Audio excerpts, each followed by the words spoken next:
Assalamualaikum warahmatullahi wabarakatuh.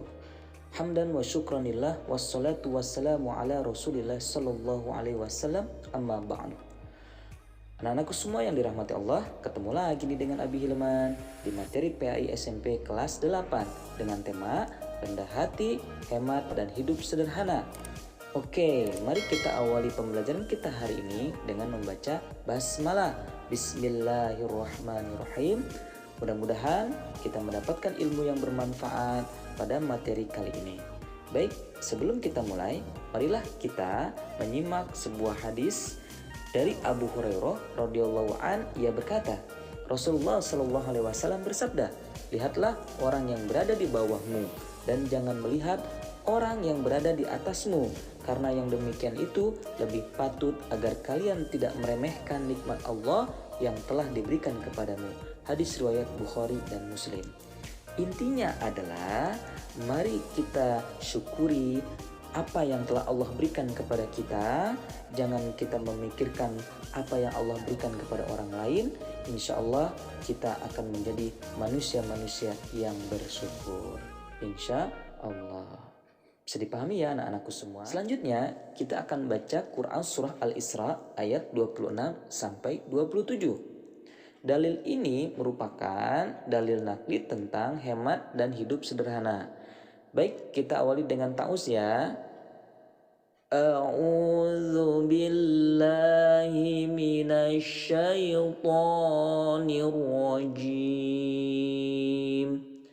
Bismillahirrahmanirrahim.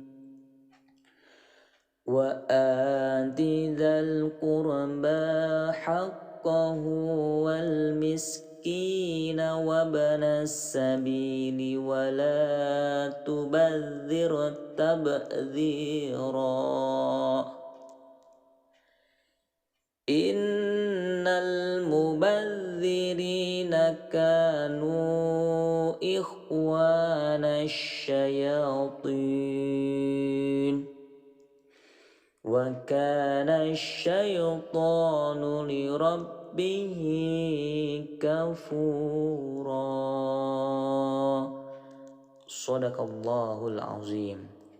Yang artinya adalah, dan berikanlah haknya kepada kerabat dekat, juga kepada orang miskin dan orang yang dalam perjalanan, dan janganlah kamu menghambur-hamburkan hartamu secara boros.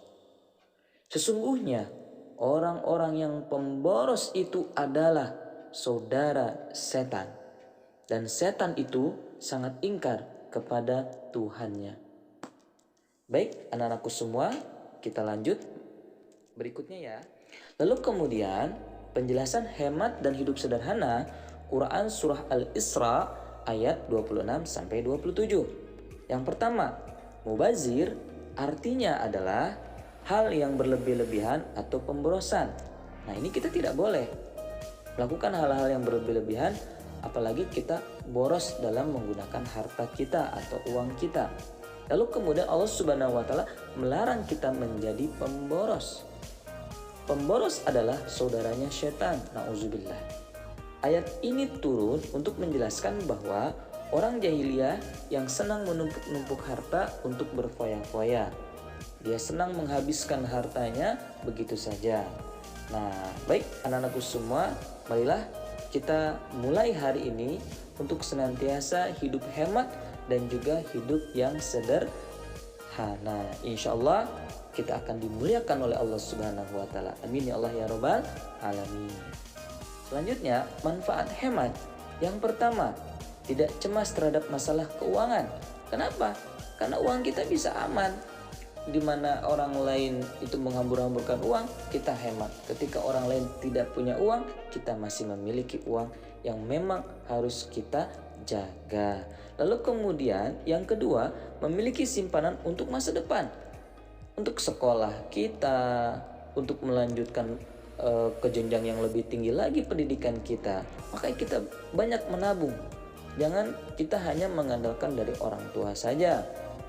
Karena kita tidak dan tahu orang tua sampai di mana batas rezekinya.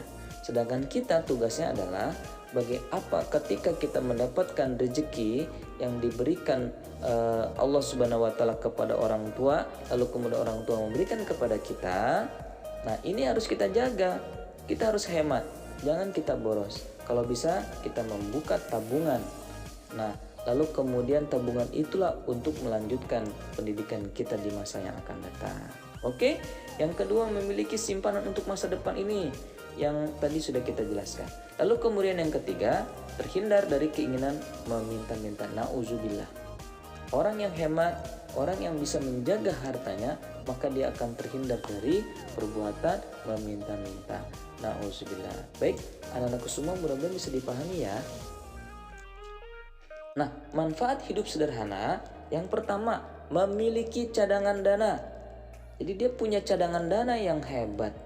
Lalu kemudian yang kedua, terhindar dari sikap iri dan juga dengki. Yang ketiga, memiliki jasmani yang sehat karena dia dapat makan yang sewajarnya. Nah, ini hidup sederhana. Bayangkan, Rasulullah SAW menjadi suri toladan kita. Kenapa jadi suri toladan kita? Karena Rasulullah SAW hidup sederhana.